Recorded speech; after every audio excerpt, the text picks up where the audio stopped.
Та эдний амир нийцтэй амирах гээд ороод ирлээ. Сайн YouTube-ийг үзчихсэн чинь түшгийн шинэ бичлэг ороод ирсэн.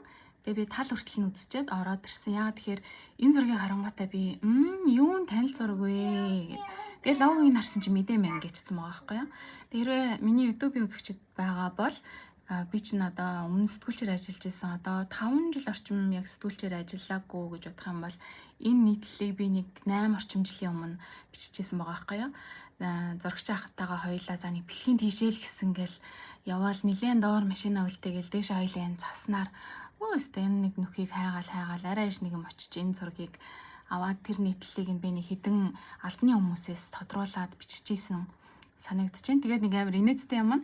Энэ бичлэг одоо энэ юуны маань нийтлэлийн маань доор нэг хүн энийг бичсэн сэтгүүлч яаж гэртээ харсан болоо энэ уулан дээрээс өнхрөөд яагаад харсан бахтаа энэ нэг амар инээдтэй сэтгэл бичсэн. Тэгээд